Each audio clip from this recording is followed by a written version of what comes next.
Noong nakaraang linggo ay nagpatuloy ang 70 Evangelism Mission Home at 1,000 Evangelism Bartisan Visiting Worship sa bahay ng mga mahahalagang church members ng ating simbahan. Ayon sa gabay at biyaya ng Diyos, ay maayos na natapos ang General Assembly Executive Committee Overseas Evangelism Camp sa San Rafael. Ang mensaheng ipinahayag mula sa ating pulpit na nakaraang linggo ay witnesses of the work of the Holy Spirit mula sa Acts chapter 2 verse 1 hanggang 4. Magandang araw! Narito ang OLMC News. Noong nakaraang linggo ay nagpatuloy ang pagsamba at pagbisita sa bawat bahay ng mga mahahalagang church members ng ating simbahan upang maisagawa at maitayo ang bawat bahay bilang isang 70 Evangelism Mission Home at ang bawat isa bilang 1,000 Evangelism Bartisan. Ang pang-12 na mission home na naitayo ay sa bahay at pamilya ni Assistant Deaconess Pauline at ito ay tinawag bilang The Mission Home Clot with Christ. Ang pang-13 mission home ay The Mission Home That Resists the Devil na naitatag sa bahay at pamilya ni Assistant Pastor Jennifer. Pang-14 ang mission home ay naitayo rin sa bahay at pamilya ni Assistant Pastor Mary Joanne na The Mission Home That Gives True Rest. Sa pang-15 na mission home ay naitatag ang mission home ng 24-hour Emmanuel Mission Home sa bahay ni Assistant Pastor Mimi. Sumunod, naitayo ang mission home sa bahay at pamilya ni Remnant Yumi kung saan ito ay tinawag bilang The Blood Sprinkling Mission Home. Sa pamilya at bahay naman ni Deaconess Maria Santa, naitatag ang pang-17 na mission home bilang The Mission Home That Solves Every Problem. At ang ika-18 na mission home na naitayo ay sa bahay at pamilya ni Elder Mary Jane at Elder Val at tinawag itong bilang The Gift of God Mission Home. Nawa, hindi lang matapos at manatili ang pangalan na ibinigay sa inyong mga bahay. Sa pamamagitan nito, tunay na ang mga pangalan na ibinigay sa inyong mission home ay magkaroon ng fulfillment at pagkilos para sa misyon at pag-eebanghelyo. Ayon sa gabay at biyaya ng Diyos, ay maayos na natapos ang Philippine Evangelism Camp sa San Rafael kasama ang General Assembly Executive Committee. At ito ay naganap sa loob ng 3 araw mula July 6, Lunes hanggang July 8, Miyerkules. Sa unang araw ng camp, ipinahayag at ibinahagi ni Reverend Roel Juan ang mensahe ng Find the Spiritual Emperor mula sa Genesis chapter 11 verse 38. Bago pumunta ng field, ay nagkaroon ng team forum.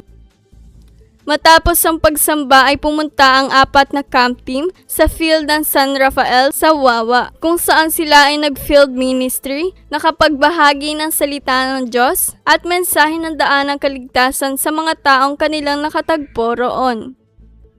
Pagkatapos ng unang araw ng camp sa Wawa, pagbalik ng church ay nagkaroon ng General Forum, ang bawat isang representative ng camp team at nagkaroon muli ng pagsamba. At dito ay ibinahagi ang mensahe ng crack mula sa Ephesians chapter 4 verse 7 ni Reverend Kim Chi-hun.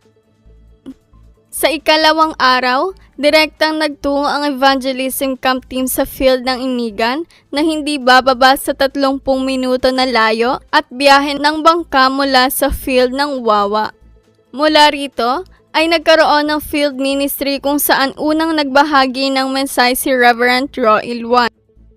Kasama ang camp team, ang mga estudyante na dumalo ay nahati rin sa bawat team upang makinig ng mensahe ng daan ng kaligtasan at tumanggap sa Panginoon. Ipinakita rin ng mga TCNCK Remnant Taekwondo ang kanilang mga inihandang presentation sa kanila. At matapos ang pagsamba, ay binigyan rin sila ng sandwich at drinks. Matapos ang camp sa Inigan, pagbalik ng church ay nagkaroon ng oras at nagbahagi ng team forum at general forum ang camp team at ipinahayag naman ni Reverend Joel Juan ang mensahe ng Crack Late Bloomers. At sa ikatlo at huling araw ng camp ay ibinahagi ni Reverend Joel Juan ang mensahe ng Last Battle at pagkatapos ay nagkaroon ng team forum.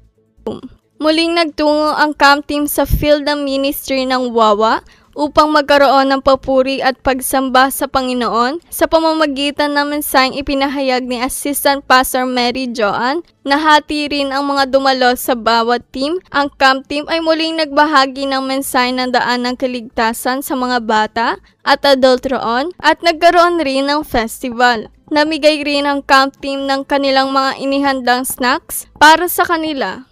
Sa huli, para sa Wednesday worship, ay ipinahayag ni Reverend Kim Chi-hun ang mensahe ng patungkol sa calling mula sa 2 Thessalonians chapter 2 verse 13 hanggang 15. Sa pagtatapos ng camp, kasama ng panalangin ay nagkaroon ng commissioning ceremony at pagbigay ng certificate para kay Assistant Pastor Mary Joan at Assistant Pastor Jennifer na mangunguna sa pagsasagawa ng gagawing ministry sa field ng Wawa. Gayon din sa pagbubukas ng bagong field ministry sa Inigan. Nagpapasalamat tayo sa Panginoon sa paggabay at pagkilos ng banal na espiritu sa natapos at nangyaring Philippine Evangelism Camp sa San Rafael. Nawa, para sa pag-eebanghelyo, ay patuloy nating ipanalangin ang pagpapatuloy at gagawing field ministry sa Wawa at Inigan. Ang mensaheng ipinahayag mula sa ating pulpit noong nakaraang linggo ay witnesses of the work of the Holy Spirit mula sa Acts chapter 2 verse 1 hanggang 4. Ipinahayag sa mensahe na mahalaga na kinakailangan nating maging saksi ng pagkilos ng banal na espiritu na nararanasan ang Passover, Pentecost at ingathering. Gayon din na ine-enjoy ang pagpapala ng guidance, working, at fruit of Holy Spirit sa loob ng pagsamba. Announcement. Mamalasas ng hapon ay devotion worship ng College Remnants. Mamalas 9 ng gabi ay ang flight ni Missionary Kim sa Korea upang dumalo ng World Remnant Conference. Bukas, July 13 hanggang July 14, Martes ay 237 PRTS Rodriguez Class Lectures at ang guest speaker ay si Reverend Kim Hee Baek. Sa susunod na linggo, July 20 ay class video lectures ng 237 PRTS Rodriguez. Sa July 20 rin hanggang July 24, Biyernes ay 237 PRTS at Evangelism School Ministry sa Mindanao. Sa July 27, Lunes ay 11 Barangay Evangelism Camp ng 237 PRTS Rodriguez sa Tagumpay. Sa July 28, Martes hanggang July 31, Biyernes ay Regional Church Ministry sa Lanyera at Santiago. Sa July 28, Miyerkules hanggang August 1, Sabado ay Leaders Retreat ng World Remnant Conference sa Dokpyong RUTC. At sa August 4 hanggang August 7 ay 29th World Remnant Conference sa Daegu, Mexico.